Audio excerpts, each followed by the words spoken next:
Muy buenas tardes, mis hermanos. Una vez más, estamos frente a la Escritura con el fin de desarrollar nuestra escuela dominical para esta semana. Nuestra lección la encontramos en Gálatas, en el capítulo 2, del verso 1 al 5, y nuestro texto sagrado también en Gálatas, capítulo 5, verso 1. Así que mientras buscamos la Escritura, recuerden, Gálatas 2 del 1 al 5, solo 5 versículos, y en Gálatas 5, verso 1, nuestro texto sagrado. Ponga en pausa este video junto a la familia presente. Lea la lectura de la lección en voz alta, por favor. Bien, nos dé de su gracia el Señor hoy día para conversar de esta hermosa lección. Siempre me veo en la necesidad de recordar, y es bueno que lo hagamos, la razón del por cual fue escrito esta carta. La idea es que lleguemos a interiorizarlo eh, y sepamos luego de manera casi mecánica, cuando se nos hable de los Gálatas, de qué estamos hablando. La carta a los Gálatas se escribió con el motivo de reprender y mover a los Gálatas de la posición que estaban tomando, puesto que una vez recibido el Evangelio, dejaron que entre ellos se infiltraran falsos hermanos, cristianos entre comillas judaizantes, que exigieron a los Gálatas o llevaron a la convicción a los Gálatas de que para acceder a la eternidad, para acceder a este reino de Dios mediante Jesucristo, debían por fuerza también someterse y cumplir con la ley de Moisés y particularmente con la circuncisión, que era lo que identificaba en realidad a la humanidad en dos grandes grupos: los que no son del pueblo de Dios y los que sí son del pueblo de Dios. Así lo entienden los judíos. Los circuncisos son el pueblo de Dios. Por lo tanto, ellos decían que era importante para la nueva iglesia tener esta marca, tener esta seña que indicaba la incorporación de los gentiles ahora al pueblo de Dios. El apóstol escribe esta carta para explicar justamente que esto no procedía, que la salvación que a él se le reveló, este evangelio que a él se le reveló, es por la gracia, es por sencillamente la voluntad de Dios, quien también pagó el precio en la cruz del Calvario y somos justificados por la fe en lo que él ha hecho. Así que la salvación es mediante la fe. Esencialmente de eso se trata esta carta. Ahora, ¿qué nos dice puntualmente hoy día? Recuerden ustedes que el apóstol Pablo está argumentando que este evangelio que él recibió no debe ser modificado ni debe aceptar modificaciones por la sencilla razón de que es Dios quien se lo dio. No lo recibió de hombre, por lo tanto no está susceptible a cambios ni a sospechas. Se lo entregó Dios, por lo tanto está completo. Y como lo mencionaba la semana pasada, para los judíos era muy claro y muy bien entendido de que la palabra de Dios era irrefutable, inalterable. No se podía cambiar, no se le podía agregar ni quitar. Así que al ser este evangelio una revelación de Dios, directa de Dios, tenía la misma categoría. Era imposible aceptar de que pudiera ser corregido o reparado. Así que argumentando esto, ha señalado de que este evangelio no lo recibió de hombre alguno. Incluso en varias instancias tuvo la oportunidad de ir a Jerusalén. Y aquí en nuestra lección nos menciona la segunda vez, 14 años después de su conversión, que él sube a Jerusalén. Recuerde que la primera vez subió luego de 3 años de su conversión y estuvo 15 días con Pedro y con Jacobo. Y ahora nos dice que nuevamente va a Jerusalén después de 15 años de su conversión. Y en ese lugar, y probablemente se refiera a lo que relata Hechos capítulo 15, luego lo lee si gusta, y se nos menciona a qué fue. Sin embargo, nos cuenta aquí en Gálatas de que durante todo ese periodo, y en esa ocasión que fue con Bernabé y con Tito, me parece que fue, lo dice en nuestra lección, busquémoslo, efectivamente, dice en el capítulo 2, lo hemos leído, que fue con Tito, que era un griego, y dice que en todo ese tiempo que estuvo con los hermanos, con los apóstoles, se entrevistó secretamente con ellos o en privado a fin de exponer este evangelio que él había recibido y presentarlo a los discípulos del Señor para ver si había algún reparo, para ver si había alguna observación. Y dice que no se le reparó en nada. Lo dice claramente, no le añadieron, no me enseñaron nada. Y está hablando de los de reputación, es decir, de los dirigentes de la iglesia en Jerusalén. No le agregaron ni le quitaron. Dice, incluso iba con un gentil, entre los que íbamos, iba un gentil, dice, y está hablando de Tito. Y ni siquiera a él lo obligaron a circuncidarse en ese momento. Dice, excepto por un grupo de falsos hermanos que se metían, decía, a espiar lo que hacíamos a fin de robarnos nuestra libertad. Dice, pero nosotros en ningún momento nos sometimos a ellos o nos doblegamos a ellos. Dice, con el fin de mantener firme el evangelio y la convicción que teníamos. Él no se doblegó.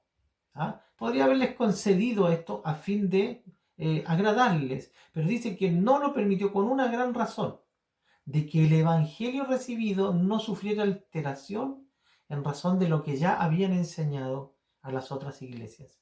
Así que por amor a la doctrina, por amor a no confundir a los hermanos, no se doblegaron a esta presión que ejercieron estos falsos cristianos en Jerusalén, que lo empujaban a cumplir con Tito esta norma, que para incorporarse al reino de Dios y ser parte del pueblo de Dios había que circuncidarse. Lo hacían antes de Cristo, lo hacían los judíos cuando ganaban algún adepto gentil o a alguien que no fuera judío y quería incorporarse a la nación de Dios. Podían hacerlo, pero debían ser circuncidados.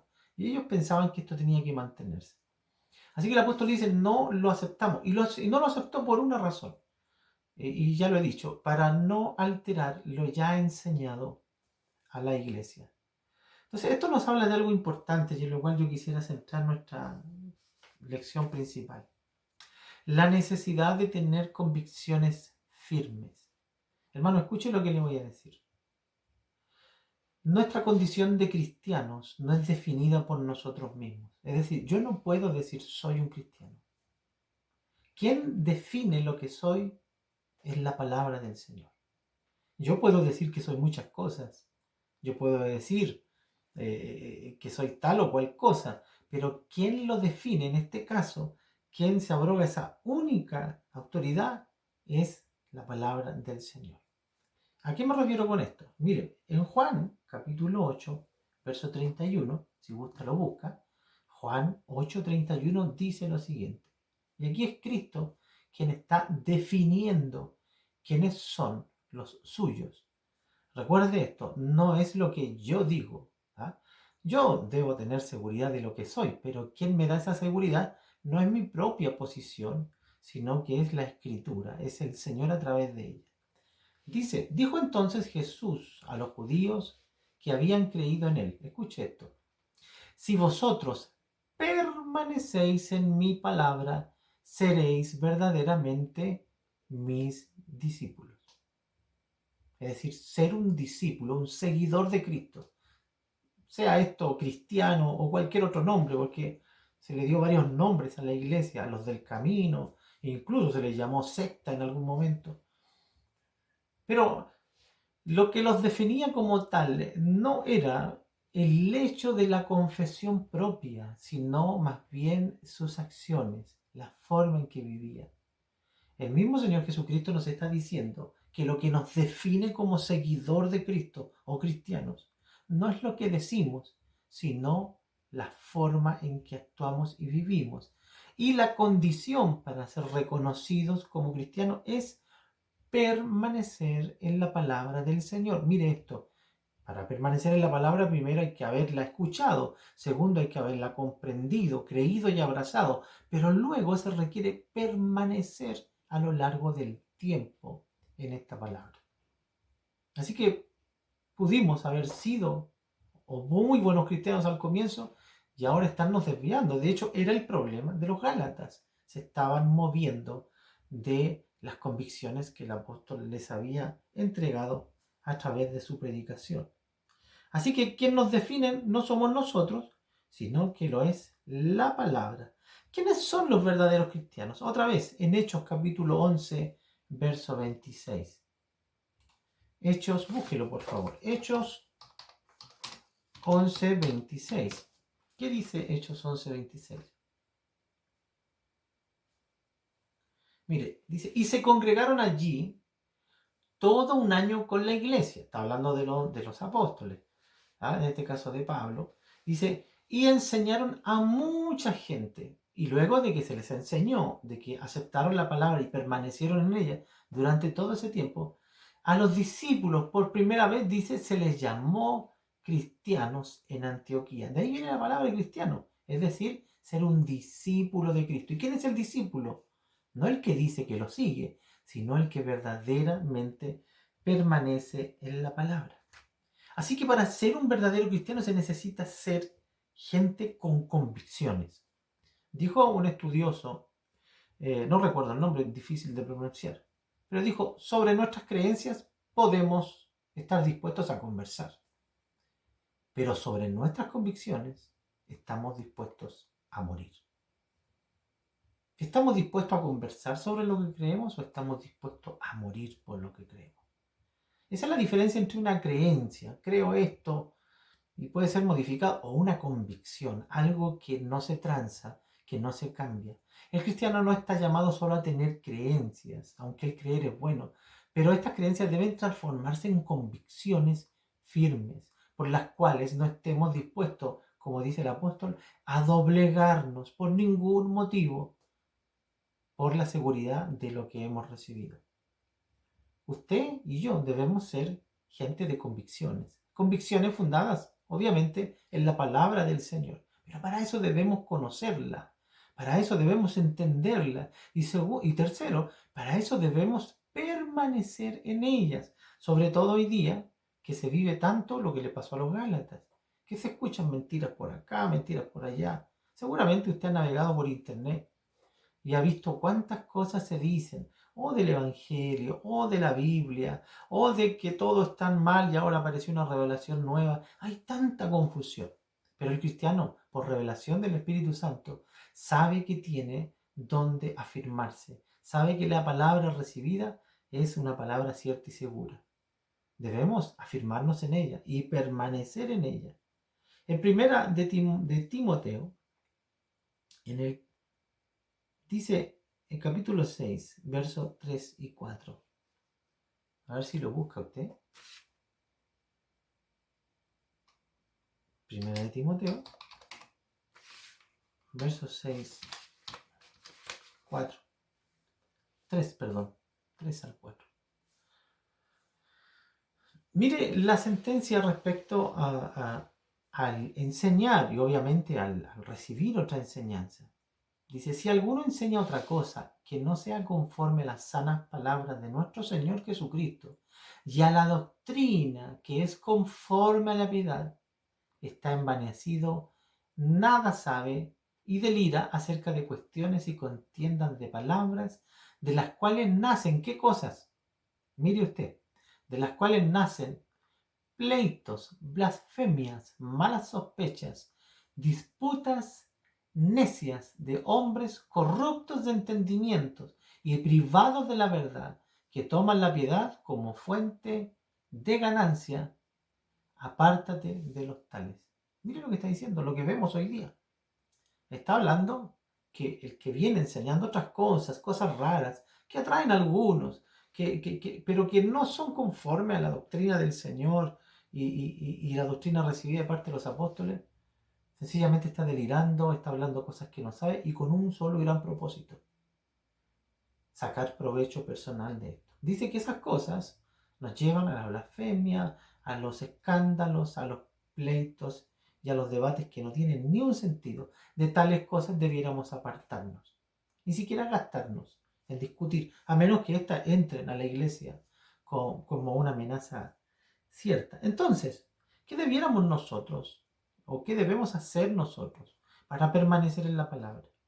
Bueno, afirmar nuestras convicciones. Quiero contarles que esta necesidad de tener convicciones firmes, y probablemente se los deje al final de este video en el WhatsApp,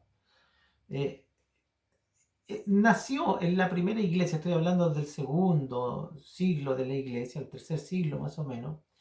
la necesidad de establecer cuáles eran las doctrinas básicas y firmes del Evangelio. Eso después fueron agregando cosas y ya por el año 500, del 350 para arriba, producto de la intervención del catolicismo romano, se transformó en otra cosa. Pero en sus comienzos la iglesia se vio en la necesidad de generar una fórmula, de generar parece un recitado y se llama el credo apostólico. Y usted lo puede buscar en internet. Si busca los más antiguos se va a dar cuenta que responden a la necesidad de la primera iglesia de establecer definitivamente cuáles eran sus convicciones y estar dispuestos a permanecer en ellas sin dejarse mover. Creo que nosotros también, de manera personal e interna, debiéramos tener ese credo. Esta era una fórmula, se usaba, no se sabe mucho si para el bautismo o se usaba para la confesión, para declarar fe en este evangelio. Pero declara cosas bien interesantes que son la base de nuestro evangelio. Voy a aprovechar, creo que lo tengo por acá.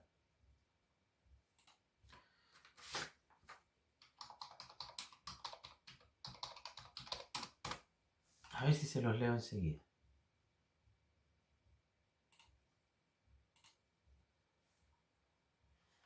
Hay varios porque han sido modificados a lo largo de la historia, pero los primeros eran bastante sencillos.